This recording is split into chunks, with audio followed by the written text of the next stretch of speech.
Halo, selamat datang di channel Movie Max Recap. Aku doakan semoga kalian semua dalam keadaan baik-baik saja. Saat ini aku akan merangkum sebuah film yang bergenre perpaduan antara crime dan mystery yang berjudul No Sudden Move. Okay now, let's the story begin. Cerita berlatar di kota Detroit tahun 1954, di mana ada seorang ex-napi kulit hitam bernama Kurt, baru beberapa hari bebas dari penjara, tiba-tiba mendapat panggilan bekerja dari seorang kulit putih yang tidak dikenal bernama Jones untuk menjaga sebuah keluarga selama si kepala keluarga disuruh mencuri sebuah barang di mana ia bekerja. Lalu, Jones menemui dua orang lagi yang bernama Ronald Russo dan Charlie untuk dipekerjakan bersama. Good morning. Keesokan harinya di pagi buta, ketiga orang bayaran ini tiba-tiba sudah berada di dalam rumah keluarga yang dimaksud dan mengejutkan sang istri yang bernama Mary dan anak laki-lakinya yang bernama Matthew. Dan saat si suami yang bernama Matt dan anak perempuannya yang bernama Peggy turun dari loteng, mereka ditodong pistol untuk berkumpul di ruang keluarga.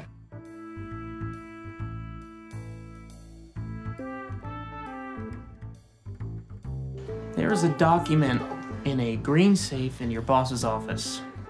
Salah satu bandit yang bernama Charlie menjelaskan apa yang harus Matt lakukan, yaitu mencuri barang yang ada di ruangan bos Matt. Akan tetapi, Matt bingung karena dia tidak tahu kunci kombinasi berangkas bos.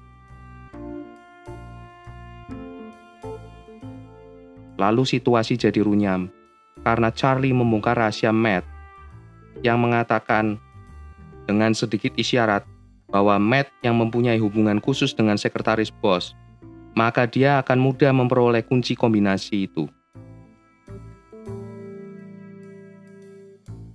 Setelah bercakap-cakap, kemudian Matt dengan pengawalan Charlie menuju ke kantor untuk mengambil barang yang diperintahkan.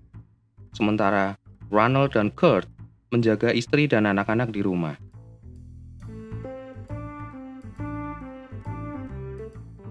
Tak disangka, mereka kedatangan tamu yaitu Amy, teman sekolah Peg, dan ibunya yang bernama Dawn untuk menjemput Peg berangkat sekolah bersama.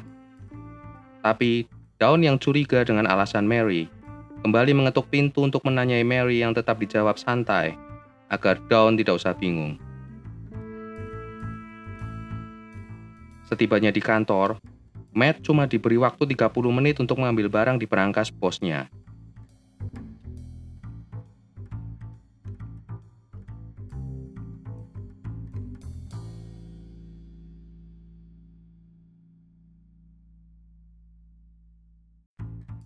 Matt langsung menaiki loteng menuju ruang sekretaris bos yang bernama Paula Cole, yang jelas-jelas jauh lebih cantik dan seksi dibandingkan dengan istri di rumah. What? Oh my God. You did it. Was she okay? Is it strange that I'm actually worried about Mary? What? Menyambutnya dengan suara yang mendesah dan menggoda.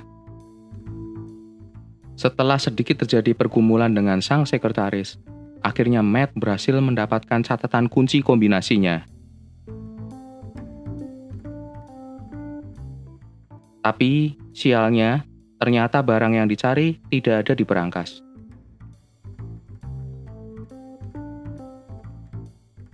Karena bingung dengan keluarga di rumah, Matt membawa sebuah map kuning yang diisi dengan barang palsu untuk diserahkan ke Jones yang sudah menunggu di parkiran. Ternyata, Jones yang juga tidak tahu apa tepatnya barang yang dimaui bosnya, membawa amplopnya dan menyuruh Matt dan Charlie pulang dan menunggu telepon darinya untuk perintah lebih lanjut. Sesampainya di rumah, Charlie yang telah melepas topengnya bersama dengan Matt bergegas masuk dan dengan panik menyuruh semua orang berkumpul di ruang keluarga.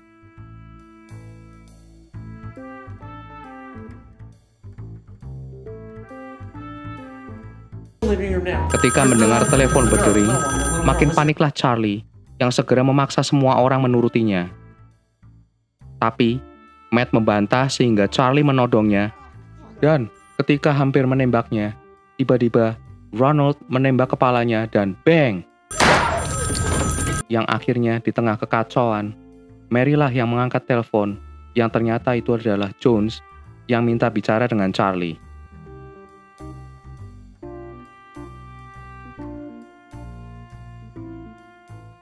Setelah gagang telepon digilir ke sana kemari, yang seharusnya Charlie yang berbicara kepada Jones, ketika telepon berakhir di tangan Kurt, akhirnya ia membuat rencana menyuruh Matt untuk menembak 2 kali lagi mayat Charlie dan menyuruh mengarang cerita bahwa Matt berhasil merebut senjata Charlie dan ia menembaknya hingga mati. Di dalam mobil, Kurt menjelaskan kepada Ronald bahwa sekarang ia paham jalannya konspirasi ini, yang mana bahwa sebenarnya Charlie kenal betul dengan Jones dan orang yang menyuruhnya, dan akan membunuh mereka semua ketika rencana berhasil dan semua uang bayaran yang akan diambil lagi dari mayat mereka. Sesampainya Kurt dipangkas rambut temannya bernama Jimmy, tanpa basa-basi, ia menanyakan sambil menodong Jimmy, siapa yang menjebaknya. Apakah itu Aldrich Watkins atau Frank Capelli? Yang ternyata Aldrich Watkins dan Frank Capelli yang sebelumnya musuh bebuyutan, sekarang malah bekerja sama untuk melenyapkan Kurt dan Ronald. Marilah kita beralih sejenak ke detektif Joe Finney yang datang ke rumah Matt atas 2 laporan ke kantor polisi, yaitu yang pertama, laporan dari Don Atkinson yang merasa khawatir atas temannya, Mary, dan yang kedua, laporan dari tetangga yang mendengar suara letusan pistol.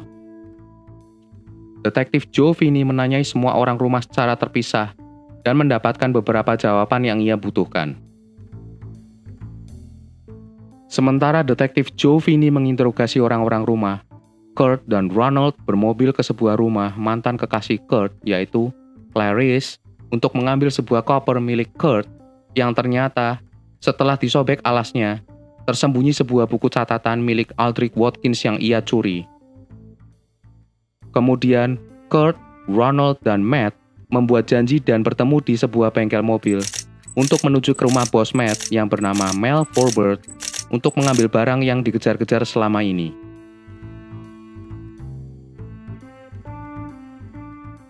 Setelah berhasil mengambil paksa barangnya dengan sedikit kekerasan, Matt menemui selingkuhannya si sekretaris bos di sebuah motel yang rencananya untuk menghabiskan malam bersama. Tetapi semua berubah karena Paula menanyakan soal dokumen yang dicuri Matt dari rumah bos, yang sebenarnya mereka berdua juga berniat buruk untuk menjual dokumen yang ternyata konstruksi filter knalpot mobil untuk dijual kepada orang yang bernama Naismith.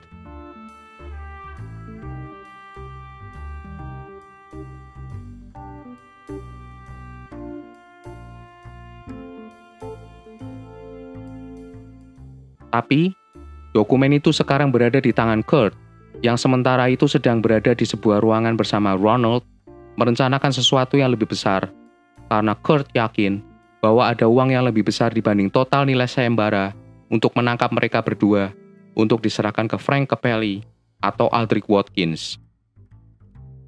Untuk itu, maka Kurt akan menipu Frank Capelli, si bos mafia sebesar $50.000, melalui Ronald yang berselingkuh dengan istri Frank.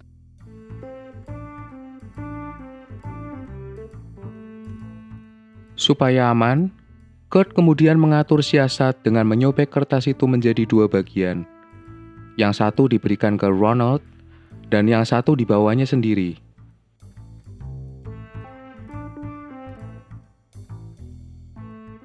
Sementara Ronald berangkat menuju ke rumah Frank, Kurt pergi menumpang tidur ke rumah salah satu temannya yang lain yang bekerja di Gotham Hotel. Memberitahu Kurt bahwa sayembara untuk menangkap Kurt dan Ronald dinaikkan menjadi total $45.000.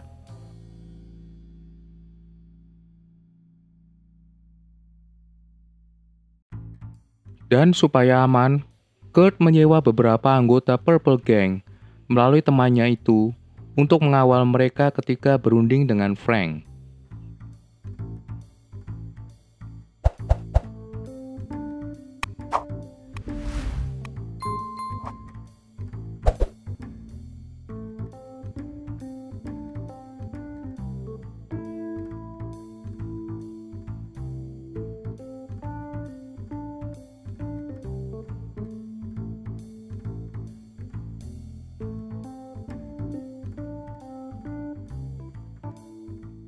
Akhirnya, Ronald Russo berunding dengan Frank, akan tetapi Ronald ternyata akan menipu Kurt dengan menyerahkannya ke Frank, sehingga meringankan biaya yang harus dikeluarkan oleh Frank menjadi $25.000 saja.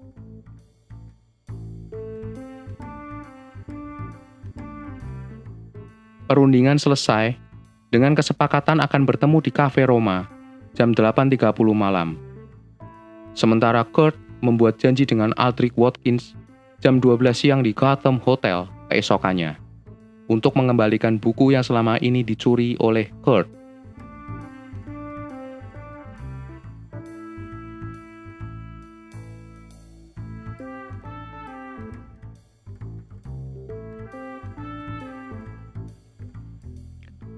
Kurt yang telah mendengar bayaran untuk menangkap mereka berdua naik, maka meminta Frank untuk mengubah harga yang sudah disepakati kemarin menjadi $90.000, yang tentu saja ditolak oleh Frank.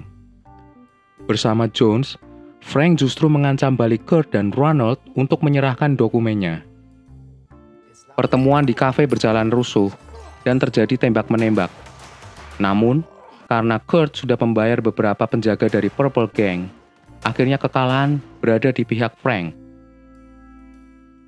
Sementara Ronald yang tidak ikut kerusuhan hanya sembunyi di kolong meja dan melihat isi tas Frank yang ternyata zonk.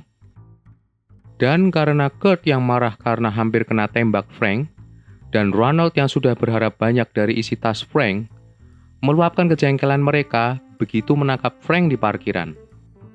Frank langsung diajar tanpa ampun, dan Frank dibikin babak belur oleh mereka berdua. Dan mereka memperoleh kontak ke Hugh Naismith, atasan Frank, untuk mendapatkan uang yang lebih besar, yaitu sebesar $125.000. Sementara mereka menelpon Naismith, Frank berhasil kabur ke rumahnya, yang disambut oleh peluru sang istri. Kurt, yang tidak puas, berencana untuk tidak berhenti sampai di Naismith. Mereka mendatangi kembali Mel Forbert dan mendapatkan nama baru, yaitu Mr. Lowen, yang ternyata merupakan aktor tertinggi dari seluruh konspirasi ini. Ternyata, konspirasi ini bertujuan untuk menghambat penggunaan filter knalpot yang ada di dokumen ini untuk mengurangi polusi udara di Amerika. Akhirnya, mereka sepakat untuk bertukar barang dan uang di Gotham Hotel. Mike Lowen memperoleh dokumennya, sementara Kurt dan Ronald memperoleh pembayaran sebesar $370.000.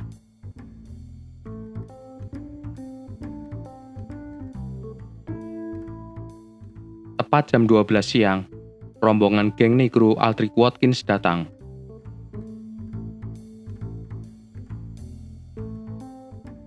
Mereka mengambil buku yang dicuri Kurt dan membawa Kurt keluar dan meninggalkan seluruh uang dari Mr. Lowen yang akhirnya dibawa seluruhnya oleh Ronald untuk dinikmati bersama kekasihnya, si mantan istri Frank Capelli.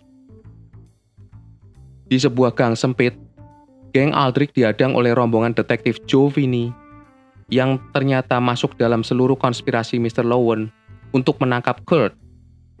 Tapi setelah melalui negosiasi, Kurt akhirnya tetap dibawa oleh geng Aldrich ke dalam bagasi mobil mereka.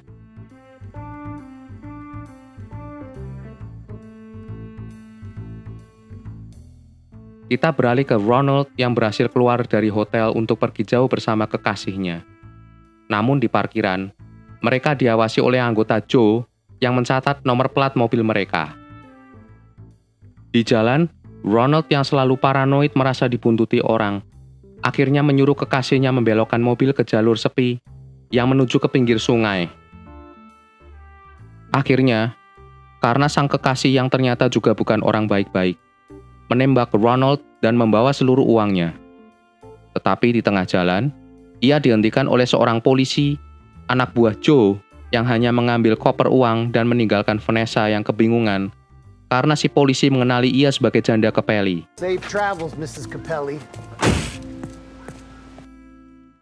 Oke guys, di akhir cerita ini terdapat 3 poin, yaitu yang pertama, ketika Matt mengunjungi Mary ke pengungsian di rumah Dawn, Mary memaafkan Matt. Dan yang kedua, Mr. Lowen mendapatkan seluruh uangnya kembali sebesar $370.000, ditambah $31.000 uang Capelli, dan $50.000 uang Naismith, serta dokumen konstruksi knalpot yang akhirnya dia peroleh dengan gratis. Yang ketiga, Kurt dibebaskan Aldrich dan diberi $5.000. Oke guys, jika kalian suka dengan pembahasan film ini, silakan klik like, subscribe, dan nyalakan lonceng notifikasinya agar tidak ketinggalan bahasan film lainnya. See you later!